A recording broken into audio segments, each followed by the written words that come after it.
नमस्कार प्रिय दर्शकों, हाजिर हूं मैं लेकर एक अनोखा अद्भुत कार्यक्रम ज्योतिष परिचर्चा। एक ऐसा कार्यक्रम जहां ज्योतिषी आप होते हैं। इस कार्यक्रम में जो भी सूत्र मैं बताऊंगा वो सब आपके द्वारा संकलित किए हुए हैं। हो सकता है ये सूत्र आपने किसी ग्रंथ से लिया हुआ हो, कहीं आपने सुन रखा हो, और कुछ दर्शक ऐसे भी हैं जो अपने अनुभूत सूत्र बताते हैं। यानी इस कार्यक्रम के अनोखेपन की हम बात करें तो सूत्र मेरे नहीं आपके होते हैं। मेरी भूमिका केवल यहां पर प्रस्तुति की होती है, यानी प्रस्तुतकर्ता मैं हूं। चलिए प्रारंभ करते हैं यह अद्भुत अनोखा कार्यक्रम ज्योतिष परिचर्चा। कार्यक्रम के प्रारंभ में पहला सूत्र जो मैं ले रहा हूं यह है मानसिंह पाटिल। इन्होंने सूत्र बताया है, अगर चंद्रमा 9वें भाव में हो और उस चंद्रमा पर किसी भी अन्य ग्रह की दृष्टि ना हो तो ऐसा व्यक्ति सन्यासी प्रवृत्ति का हो सकता है। नोट करिए, इनका कहना है कि चंद्रमा धर्म भाव में हो, भाग्य भाव में हो और किसी भी ग्रह की दृष्टि, चाहे वो शुभ ग्रह हो या पाप ग्रह हो, किसी की दृष्टि ना हो तो ऐसा व्यक्ति सन्यासी प्रवृत्ति का हो सकता है, विरक्त हो सकता है। चंद्रमा मन है और कुंडली के भाग्य भाव धर्म भाव में जाकर के वो बैठे हो, किसी भी ग्रह से दृष्टि न हो तो सीधी सी बात है कि चंद्रमा किसी भी ग्रह के प्रभाव में तब नहीं हुआ और फिर उस अवस्था में धर्म से वो पूर्णतः जुड़ जाए तो इसमें आश्चर्य नहीं, व्यक्ति के अंदर निसंदेह धार्मिक प्रवृत्ति का अत्यधिक जन्म ले लेना ऐसा संभव है। अब बात सन्यासी प्रवृत्ति की आती है तो मैं सदैव कहा करता हूं कि सन्यासी का अर्थ अगर आप ये समझते हैं कि गेरुए रंग का वस्त्र धारण कर लेने वाला सन्यासी है तो यह गलत है। आप पैंट शर्ट पहन करके भी सन्यासी हो सकते हैं। संन्यास्त हो जाना अपने भीतर तो निसंदेह चंद्रमा ऐसा करा सकते हैं। अगर आपकी कुंडली में है आजमाइए इसको। परंतप सिंह जी ने सूत्र दिया है। ये वो दर्शक हैं जो सदैव सूत्र दिया करते हैं और भी बहुत सारे ऐसे दर्शक हैं जो सदैव सूत्र अपने दिया करते हैं। इनका सूत्र है, सूर्य एवं चंद्र जब एक दूसरे से सप्तम में हो यानी आमने सामने हो तो ऐसा व्यक्ति अत्यधिक महत्वाकांक्षी हो जाता है। यानी ये सूत्र उन लोगों के लिए है जिनका जन्म पूर्णिमा के आसपास का है, यानी शुक्ल पक्ष चतुर्दशी पूर्णिमा और कृष्ण पक्ष प्रतिपदा, 2.25 दिन चंद्रमा एक ही राशि पर रहते हैं तो सूर्य के सम्मुख होंगे पूर्णिमा के आसपास। तो यहां पर अगर देखा जाए तो इनका कहना है कि ऐसे व्यक्ति अत्यधिक महत्वाकांक्षी हो जाते हैं। चंद्रमा पूर्णिमा के हो तो बलवान होते हैं, चंद्रमा पूर्णिमा के हो तो बलवान होते हैं और सूर्य अपने आप में आत्मविश्वास है, सूर्य के प्रकाश से ही चंद्रमा प्रकाशित होते हैं। अब मन में महत्वाकांक्षा जागृत होने लगे तो इसमें भी आश्चर्य नहीं। यानी अगर आपका जन्म पूर्णिमा का है तो आपके लिए कहा जा सकता है कि आप अत्यधिक महत्वाकांक्षी हैं। निधि पचौरी जी का सूत्र है, यदि सूर्य शनि की राशि में हो और शनि से दृष्ट हो तो सूर्य पिता से मतभेद नहीं कराते बल्कि बच्चे को अपने पिता से अटैचमेंट होता है। पुनः सूर्य और शनि के संबंधों के बारे में आपने सदैव सुना होगा कि शनि और सूर्य का संबंध आमने सामने का या युति का हो जाए तो ऐसे जातकों के जीवन काल में पिता के साथ संबंध में परेशानी आ जाती है। और निधि पचौरी जी का सूत्र है, यदि सूर्य शनि की राशि में हो यानी मकर अथवा कुंभ में। अब इनका कहना है कि इस अवस्था में शनि की दृष्टि पड़ जाए सूर्य पर तो एक बात तो तय है कि इस अवस्था में यो यो भावः स्वामी दृष्टो युतो वा, अपने भाव की वृद्धि शनि करेंगे क्योंकि अपने भाव पर दृष्टि डालेंगे। आमतौर पर मेरा अनुभव तो यही रहा है कि शनि की दृष्टि जब पड़ती है तो रिश्तों में वो कोई कमी नहीं छोड़ते, रिश्ता तोड़ने में उनसे जो बन पाता है वो करते हैं। भौतिक सुखों में कई बार बात अलग हो जाती है। अब इनका कहना है कि मकर और कुंभ में सूर्य हो और उन पर कहीं से शनि की दृष्टि पड़ जाए तो इस अवस्था में पिता के साथ मतभेद नहीं होगा वरन पिता का प्रेम होगा बच्चे के साथ। आजमाइए, मुझे इस सूत्र में दम दिखा इसलिए इस सूत्र को ले आया। आप आजमाइए, अगर आपकी कुंडली में यह है तो इस सूत्र की पुष्टि आप कर सकते हैं। इस सूत्र की पुष्टि आप अवश्य ही कर सकते हैं कमेंट में। चंद्रशेखर थिटे, इन्होंने सूत्र भी दिया और साथ ही साथ उसका निदान भी। आज के इस परिवेश में इस तरह की परेशानियां होती हैं। इन्होंने सूत्र दिया गोचर में अथवा प्रश्न कुंडली में। नोट करिए, इन्होंने प्रश्न कुंडली का एक सूत्र बताया और साथ ही साथ गोचर में भी इसे आजमाने के लिए कहा। इन्होंने कहा कि केतु जिस भाव में हो उस भाव से संबंधित विच्छेद कराते हैं। हर भाव से कोई ना कोई संबंध जुड़ा हुआ है, हर भाव से कुछ ना कुछ तो जुड़ा ही हुआ है। इनका कहना है कि गोचर में अथवा प्रश्न कुंडली में। अब प्रश्न कुंडली में तो प्रश्नकर्ता का उस तरह का प्रश्न हो तब यह बात आएगा, लेकिन इनका कहना है कि गोचर में अथवा प्रश्न कुंडली में, इन्होंने दोनों ही जगहों पर यह बात रखी कि केतु जिस भाव में होते हैं उस भाव से संबंधित विच्छेद कराते हैं। ये जानते हैं आप सभी, केतु को विच्छेद का कारक कहा गया है। हालांकि शनि की दृष्टि विच्छेद कराती है, केतु परिवर्तन कराते हैं। अब इन्होंने कहा जैसे चतुर्थ भाव में हो तो घर बदलना पड़ेगा, यानी विच्छेद शब्द तो नहीं कहेंगे, परिवर्तन शब्द ज्यादा बढ़िया होगा। आपने विच्छेद कहा है, विच्छेद का काम शनिदेव का है, राहु का है। केतु विच्छेद नहीं परिवर्तन कराते हैं। अब आपने जैसा ठीक आगे उदाहरण से वही बताया है, जैसे चतुर्थ भाव में हो तो घर बदलना पड़ेगा, नहीं परिवर्तन करना पड़ेगा। विच्छेद हो सकता है कि घर छोड़ रहे हैं तो उससे विच्छेद हो रहा है, लेकिन परिवर्तन ही मुख्यतः केतु का काम परिवर्तित करा देना है, हटा देते हैं, वहां से बदल देते हैं। आगे इन्होंने लिखा नौकरी में है तो स्थान परिवर्तन होता है। अब इन्होंने एक अनुभूत उपाय बताया।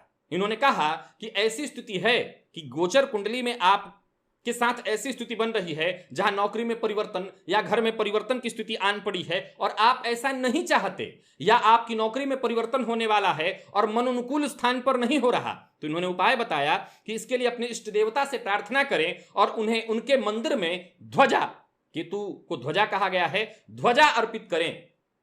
और ट्रांसफर के मामले में, यहां देखिए आगे उन्होंने ट्रांसफर, ज्यादातर लोगों के मामले प्रश्न ये होते हैं कि मैं फलाने जगह पर ट्रांसफर चाहता हूं इत्यादि। इन्होंने, आप आमतौर पर भी ये उपाय कर सकते हैं। ट्रांसफर के मामले में इन्होंने कहा कि ऑर्डर यदि आपके अनुकूल नहीं है तो इनका कहना है कि ऑर्डर लागू होने से पहले, यानी लागू हो गया तब तो बात ही खत्म, लागू ना हुआ हो तो इनका कहना है ये उपाय कर लीजिए, यानी ध्वजा अपने इष्ट देवता के मंदिर में जाकर के अर्पित करिए और कम से कम एक रात के लिए जिस क्षेत्र में आप हैं, इन्होंने कहा नगर पालिका क्षेत्र, अब हर कोई नगर पालिका क्षेत्र में नहीं, कोई ग्रामीण परिवेश में भी, कहीं भी, इनका कहना है कि उस क्षेत्र को छोड़कर दूसरे किसी जगह पर जाकर के रहिए, कहीं अन्यत्र रात आपको बिताना होगा। और फिर इन्होंने कहा कि ऑर्डर स्वतः या तो निरस्त हो जाएगा या आपके मन के अनुकूल उसमें संशोधन हो जाएगा, अगर आपने संशोधन के लिए प्रयत्न किया है तो। और इन्होंने आगे लिखा ये अनुभूत है, तो क्यों ना आप आजमा ले, क्योंकि आज के इस परिवेश में यह समस्या ज्यादातर लोगों के जीवन काल में है कि नौकरी में परिवर्तन हम जहां चाहते हैं वहां नहीं हो रहा, मन के अनुकूल नहीं हो रहा। तो इसे एक बार आप आजमा कर अवश्य देख लीजिए। अगला सूत्र अरविंद कुमार जी का है। इन्होंने लिखा है लग्न से, चंद्र से तथा गुरु से पंचम स्थान में अगर लग्न से, चंद्र से तथा गुरु से पंचम स्थान पापग्रह से युक्त अथवा दृष्ट हो, वहां न शुभ ग्रह बैठे हो और न ही शुभ ग्रह की दृष्टि हो तो संतान सुख में बाधा आती है। यह इनका सूत्र है। लग्न से, चंद्र से तथा गुरु से। आज ही राशिफल में मैंने भाव कारक की बात बताई थी कि भाव, इसका सूत्र पूर्व में मेरा बताया हुआ है, राशिफल में ही इस सूत्र को मैंने बताया हुआ था कि लग्न से पंचम आप संतान देखते हैं, वैसे ही चंद्र कुंडली बनाई जाती है तो चंद्र कुंडली से पंचम का भी संतान का विचार होता है और साथ ही साथ कारक से भी पंचम भाव को देख करके उसका विचार किया जाता है। संतान के कारक हैं देव गुरु बृहस्पति, तो जहां बैठे हैं कुंडली में वहां से 5 घर आगे जाने पर भी परिस्थितियों को देखा जाता है, कोई पापग्रह न हो, पापग्रह की दृष्टि न हो इत्यादि। इन्होंने कहा है कि पंचम स्थान पापग्रह से युक्त अथवा दृष्ट हो और वहां शुभ ग्रह न बैठा हो और न ही शुभ ग्रह की दृष्टि हो। बहुत सरल और सत्य और सिद्ध सूत्र है, इसमें ज्यादा कुछ विचार नहीं है। लग्न से पंचम भाव पर पापग्रह की दृष्टि हो, पापग्रह की युति हो तो संतान में दिक्कत आती है, लेकिन मैंने आज ही राशिफल में बताया कि अगर कोई भाव से संबंधित हमें रिजल्ट लेना है, वो भाव कमजोर पड़ रहा है तो भाव कारक की आप मदद ले सकते हैं। तो इन्होंने कहा तीनों अगर कमजोर पड़ जाएं, तीनों कमजोर पड़ जाएं, भाव, भावपति और भाव कारक, उनसे 5वां घर कमजोर पड़ रहा है तो संतान सुख में कमी आएगी। यह सूत्र सिद्ध है, इसमें सिद्ध करने की कोई आवश्यकता नहीं। मनोज गुप्ता जी का सूत्र है कोई भी ग्रह नीच का हो और किसी भी भाव में बैठा हो उस पर कहीं से भी गुरु की दृष्टि पड़ जाए तो उस ग्रह के बुरे प्रभाव में कमी आ जाती है। निसंदेह इसमें भी मुझे लगता है कुछ सिद्ध करने की आवश्यकता नहीं है। देवगुरु अगर अच्छी स्थिति में खुद देवगुरु बृहस्पति ही नीच राशि में हो तो मैं समझता हूं वो कुछ नहीं कर पाएंगे। लेकिन अगर देवगुरु बृहस्पति अच्छी स्थिति में आपकी जन्म कुंडली में बैठे हैं और वो किसी नीच ग्रह पर अथवा कुंडली में किसी भी भाव पर, किसी कमजोर भाव पर, किसी कमजोर ग्रह पर देवगुरु की दृष्टि पड़ रही हो, लग्न कोई सा भी हो सकता है, तो कहीं ना कहीं देवगुरु बृहस्पति की दृष्टि भरमात्र से उस भाव से संबंधित, उस ग्रह से संबंधित जो कमियां आ रही हो वो कमियां निरस्त हो जाती हैं, उसमें कमी आ जाती है। शब्द देखिए उन्होंने अच्छा इस्तेमाल किया है, कमी आ जाती है। महेंद्र सिंह जी ने एक सूत्र दिया है, यह धनु लग्न वालों के लिए है कि धनु लग्न की कुंडली हो और शनि 9वें घर में हो तो जातक की 33वें वर्ष के बाद आर्थिक स्थिति मजबूत हो जाएगी, कुंडली चाहे कितनी भी खराब हो। नोट करिए, मकर राशि हो जाएगी द्वितीय भाव में और मकर राशि के स्वामी बनेंगे शनिदेव, कुंभ राशि के स्वामी बनेंगे शनिदेव, जाकर के भाग्य भाव में बैठे तो धनपति भाग्य भाव में भाग्य से संबंध बनाया, महाधनी के समान योग बना और पराक्रम पर अपने ही घर पर दृष्टि डालेंगे कुंभ राशि पर शनिदेव। अब इनका यह सूत्र है कि यहां बैठे शनिदेव की कहां कहां पर दृष्टि होगी, तो तीसरी दृष्टि होगी लाभ पर, जो कि उनकी उच्च दृष्टि होगी। नोट करिए, लाभ पर उनकी तीसरी दृष्टि होगी जो कि उनकी उच्च दृष्टि होगी, पराक्रम पर उनके स्वगृह पर दृष्टि होगी और 6वें भाव पर दृष्टि तो पड़ना अपने आप में अत्यंत शुभ है, रोग रिपुण से आपकी सुरक्षा कर देंगे। तो निसंदेह 33वें वर्ष के बाद जातक को विकास मिलेगा, इसमें भी आश्चर्य नहीं। भाव वृद्धि करते हैं शनिदेव और भाग्य भाव में बैठ करके, विशेषकर ज्योतिष शास्त्र कहता है कि शनिदेव भाग्य भाव में बैठे हों और स्वतः भाग्येश हों और गुरु की दृष्टि पड़ जाए तो ऐसा जातक महाभाग्यवान होता है। परंतु शनिदेव भाग्य भाव में बैठे हों तो भी ये सूत्र विचारणी इन्होंने धनु लग्न के बारे में कहा है। तो अगर आप धनु लग्न के हैं और ऐसी स्थिति आपकी कुंडली में बन रही है, हालांकि मुझे लगता है यह सूत्र पूर्णतः सिद्ध है, कुछ विचार ज्यादा नहीं करना, आप आजमा लीजिए। गौरांग अशोपा जी के 2 या 3 सूत्र हैं, बता देता हूं। इनका सूत्र है, चंद्रमा से राहु दशम में हो और कर्क राशि का हो तो ऐसा राहु अत्यंत शुभ फल देने वाला होता है। नोट करिए, चंद्रमा से राहु दशम भाव में हो और कर्क राशि में हो। एक और बात इन्होंने कहा कि चंद्रमा से राहु दशम में तो हो परंतु चंद्रमा की राशि में हो, यानी चंद्रमा राहु का दृष्टि संबंध है। अब यहां इस अवस्था में केतु चंद्रमा के साथ ही होंगे, माफ करिएगा, इन्होंने कहा चंद्रमा से केतु दशम में हो, केंद्र का संबंध बन रहा है और चंद्रमा राहु कर्क राशि में हो तो इस अवस्था में राहु अत्यंत शुभ फल देने वाले बन जाएंगे। यानी चंद्र कुंडली का इनका कहना है कि चंद्र कुंडली के दृष्टिकोण से देखें तो दशम भाव में राहु हो और कर्क राशि में हो तो ये राहु शुभ फल प्रदायक बन जाएंगे। राहु का दशमस्थ होना, राजनीतिज्ञ बनाना जातक को सफलता देने वाला होता है। इनका अगला सूत्र है, गुरु अष्टमेश होकर यदि 6वें भाव में हो, गुरु अष्टम के स्वामी होकर यदि 6वें भाव में हो, खुद के नक्षत्र का हो, किसी शुभ अशुभ ग्रह की दृष्टि न हो तो ऐसा गुरु अत्यंत शुभ हो जाएगा और चाणक्य के समान नीतियां होंगी ऐसे जातक की। पहले तो ये विपरीत योग हुआ, 6वें का स्वामी होकर के अष्टम में जाकर के बैठा।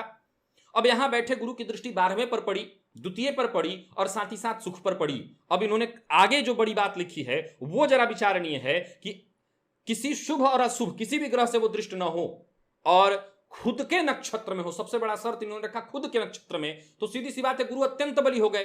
कुंडली का नीति क्या है? नीति भी अपने आप में रिसर्च है। जो भी नीतिकार नीति बनाते हैं उनके पीछे क्या होता है? उनका रिसर्च होता है, उनकी खोज होती है। अष्टम भाव, गुप्त भाव, रिसर्च का भाव। यहां पर गुरु खुद के नक्षत्र में अगर बली होकर के बैठ जाएं तो इसमें कहीं कोई संशय नहीं कि जातक एक से एक बड़ा नीति ढूंढ करके ले आएगा। इन्होंने कहा चाणक्य के समान नीति। अब जाहिर सी बात है नीति की बात आती है तो चाणक्य की बात आ जाती है, तो चाणक्य के समान नीति बनाने वाला होगा। संभवतः यह सूत्र अपने आप में शुद्ध दिखाई पड़ रहा है, आप आजमाइए। आगे इन्होंने एक और सूत्र दिया, लग्न और लग्नेश दोनों वर्गोत्तमी हो, फिर चाहे लग्नेश अशुभ भाव में ही क्यों न खराब हो, क्यों ना हो, खराब नहीं कहा जाएगा। ये सूत्र अपने आप में शुद्ध है। मान लीजिए कि आप मेष लग्न के हैं और मेष लग्न का ही नौमांश है तो ये वर्गोत्तमी लग्न हो गया। अब मंगल जाकर के धनु राशि में बैठे हैं, जन्मांक में और नौमांश में भी धनु में बैठे हैं, या वहां पर जाकर के कर्क में ही बैठे हैं, वर्गोत्तमी। तो लग्न और लग्नेश दोनों के वर्गोत्तमी होने के कारण यहां पर शुभ स्थिति बन जाएगी, रिजल्ट पॉजिटिव आने लगेगा, यानी खराब स्थिति के बावजूद अच्छा रिजल्ट आ जाएगा। ठीक है। ये राम सिंह जी ने सूत्र दिया है,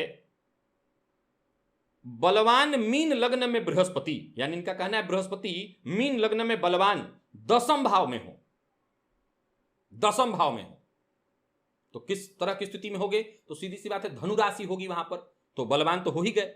और चंद्रमा से दृष्ट हो तो गजकेसरी योग हो गया, क्योंकि चंद्रमा की एक ही दृष्टि है सातवीं, यानी चंद्रमा सामने वाले घर में होंगे, चतुर्थ भाव में, वो दिग्बली हो गए। अब इनका कहना है कि ऐसा व्यक्ति उच्च पद पर आसीन होता है और जीवन पर्यंत सुखी रहता है। तो गजकेसरी योग के बारे में, और यहां पर हंस योग भी बना है, चंद्रमा दिग्बली हो गए, दसम में गुरु कारक हो गए, तो सीधी सी बात है ये अत्यंत श्रेष्ठ सूत्र हुआ। और आपने मीन लग्न की बात कही, मैं कहता हूं ये सूत्र और भी लग्नों में बने तो कोई विचार नहीं, ज्यादा नहीं, गुरु बलवान होकर के चंद्रमा से संबंध बना ले तो ये गजकेसरी योग जातक को सब कुछ देने वाला होगा। अगला इनका सूत्र है, कन्या लग्न में दसम भाव में बुध शुक्र राहु की युति हो तो ऐसा व्यक्ति महान राजनीतिज्ञ होगा। कन्या लग्न में दसम भाव में कौन सी राशि होगी? मिथुन राशि होगी। बुध भद्र महापुरुष योग बना लेंगे। अब भद्र महापुरुष योग बना करके बुध शुक्र के साथ शुक्र बुध युति, बुध कौन? तो यज्ञो वै विष्णु रूप बुध, विष्णु का स्वरूप, और शुक्र कौन? लक्ष्मी, लक्ष्मी और बुध की युति, लक्ष्मी और विष्णु की युति, और राहु दसम में कारक हो जाते हैं राजनीति के लिए, तो ऐसा जातक महान राजनीतिज्ञ होगा, संशय ही नहीं है। अब इन्होंने कहा 90%, मैं तो कहता हूं 100% में भी कोई संशय नहीं, ऐसा जातक राजनीति न भी करे तो भी राजनीतिज्ञ होगा। अगला सूत्र इनका है कि गुरु शनि की युति कुंडली के किसी भी भाव में हो, गुरु शनि की युति कुंडली के किसी भी भाव में हो तो ऐसा जातक अपने समाज और ग्राम में गणमान्य होता है। अगर ऐसी युति मेष लग्न में केंद्र अथवा त्रिकोण में हो जाए तो ऐसा जातक अपने कार्यों के कारण प्रख्यात होता है। गुरु शनि की युति अगर आपकी कुंडली में है तो ये आजमा सकते हैं कहीं भी हो। वैसे मुझे समझने वाली बात है कि गुरु ज्ञान है, गुरु परिमार्जित ज्ञान है, और शनि न्यायाधीश, शनि दासत्व के कारक तो जरूर रखते हैं लेकिन न्यायाधीश, इन दोनों का अगर संबंध बन जाए तो जातक समाज में गणमान्य होगा, क्योंकि वो जो भी कार्य करेगा समाज के हित के लिए करेगा। तो सीधी सी बात है, ये संभव है। कई बार वो दिखावे के लिए भी करेगा, तब भी नाम सम्मान उसका समाज में होगा। रोहित कुमार जी का सूत्र है अगला, लग्न में मंगल या बुध खुद की राशि में हो या अपनी उच्च की राशि में हो तो जातक अपने से कम आयु का दिखेगा। बुध के मामले में तो 100% है, क्योंकि ये कुमार ग्रह हैं, तो कुमार अवस्था ही जातक के व्यक्तित्व पर लागू होगी। मंगल के मामले में इसलिए माना जा सकता है, मंगल रक्त के कारक हैं और लग्न में बैठ करके जब जातक के व्यक्तित्व को बलिष्ठ तो अवश्य ही बना देंगे। रक्त का संचार अगर शरीर में सही सही होता रहे तो जातक के चेहरे पर तेज तो रहेगा ही रहेगा।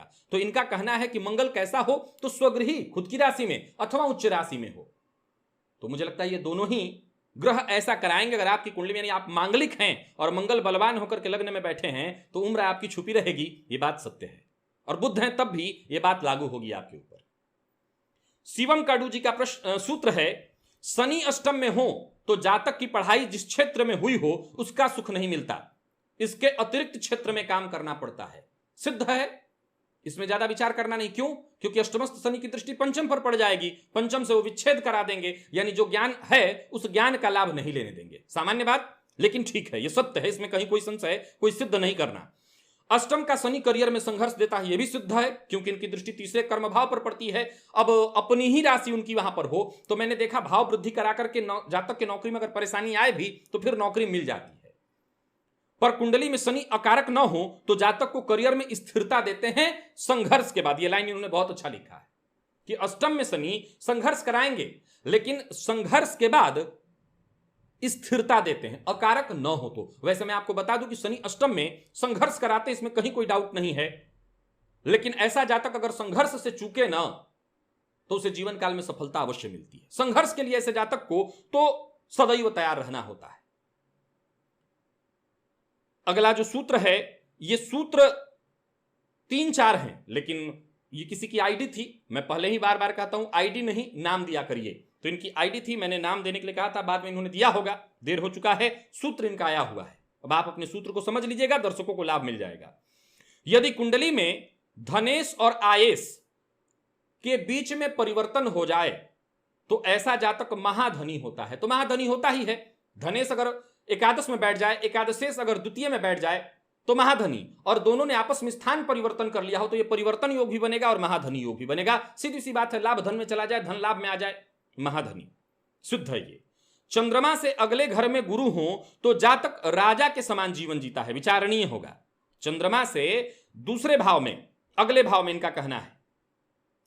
हालांकि मैं जानता हूं कि सिद्ध इसलिए भी है क्योंकि गुरु धन के कारक हैं। चंद्र कुंडली आपने बनाया तो चंद्रमा द्वितीय भाव में हो जाएंगे, तो धन का कारक धन भाव में। फिर भी आप अपनी कुंडली में सूत्र को आजमा कर देख लीजिए।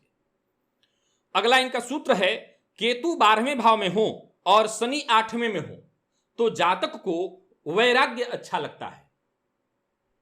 यह भी सूत्र सिद्ध है, विचारणीय ज्यादा नहीं है, क्योंकि केतु मोक्ष के कारक 12वें भाव में और शनि अष्टम में उदासीनता लाते हैं जीवन काल में। अब देखा जाए तो वैराग्य में कहीं ना कहीं उदासीनता भी शामिल होती है। मैं ये नहीं कहता कि सारे वैरागी उदासीन होते हैं, लेकिन एक बात तय है कि वैराग्य में उदासीनता की मात्रा बहुत होती है।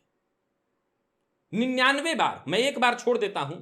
कोई हो सकता है जन्मजात पूर्व जन्म का ऐसा व्यक्ति हो जो वैराग्य लेकर पैदा लिया हो, तो बात अलग है।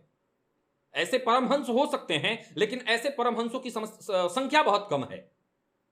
तो शनि उदासीन बनाएंगे और उधर केतु अपनी ओर खींच लेंगे, तो वैराग्यता आती है। अगला सूत्र इनका जो है, राहु 6वें भाव में हो तो जातक ज्यादा सोच लेता है, वहमी होता है। यह भी संशयात्मक नहीं है, यह भी लगता है शुद्ध है, आपकी कुंडली में है, तो आप इसे आजमा करके देख लीजिएगा। यहां पर भी बैठा राहु यानी षष्ठस्थ राहु वहम पैदा करता है, भ्रम, मन में नाना प्रकार के विचार आते हैं। प्रीति तिवारी जी का जो सूत्र है उसे मिथुन लग्न वाले पहले आजमा लें। इनका सूत्र है, मिथुन लग्न का जातक शादी के बाद सिर्फ और सिर्फ अपनी वाइफ के ही मानता है, चाहे शादी के पहले कितने भी अफेयर हों, क्योंकि सप्तम भाव में बृहस्पति की राशि होती है। आजमाइए, अगर आप मिथुन लग्न के हैं तो आजमाइए। और इनका अगला सूत्र है, तीसरे भाव का स्वामी 11वें भाव में होंगे तो जातक या जातिका अपने घर में सबसे छोटा होगा। यानी अगर आपकी जन्म कुंडली में तीसरे भाव का मालिक अगर जाकर के 11वें भाव में बैठा है, नोट करिए फिर से कि जन्म कुंडली में तीसरे घर का मालिक, तीसरा भाव छोटे भाई बहनों का है, इस भाव का मालिक जाकर के 11वें भाव में है, तो प्रीति तिवारी जी का कहना है कि ऐसा जातक, चाहे वो लड़का हो या लड़की, अपने घर में छोटा होगा। आप इसे आजमा करके जरूर देखिए। और अगर है सही, संभवतः ये सूत्र तो सही लग रहा है, परंतु अगर है सही तो आप कमेंट में इसकी पुष्टि कर दीजिएगा, ये सूत्र सिद्ध हो जाएगा। एक और सूत्र है मनीष भट्ट जी का। इनका सूत्र है कि जन्म कुंडली में शनि वैराग्य के कारक हैं, सत्य है। इनका कहना है, नवम भावस्थ शनि जातक को धर्म से आय कराने वाला बनता है, प्रत्यक्ष या परोक्ष। यह विचारणीय नहीं है सिद्ध ही शनि की राशि हो भाग्य भाव में, या शनि का संबंध हो बैठ करके वहां से हो, तो जातक प्रत्यक्ष या परोक्ष कहीं ना कहीं धर्म से धन कमाता है। अब आगे इन्होंने लिखा है कि ऐसा जातक जीवन में शनि की दशा अंतरदशा में, जिनकी कुंडली में शनि भाग्य भाव में बैठे हैं, तीक्ष्ण वैराग्य को प्राप्त करता है। यानी एकाएक, तीक्ष्ण वैराग्य शब्द का अर्थ मुझे लगता है इन्होंने कहीं से या तो नोट किया होगा, कहीं से पाया होगा। तीक्ष्ण वैराग्य शब्द का अर्थ है एकाएक उसके मन में वैराग्य की भावना उत्पन्न हो जाती है। निर्भर करता है, जरूरी नहीं है कि वो वैराग्य में चला जाएगा।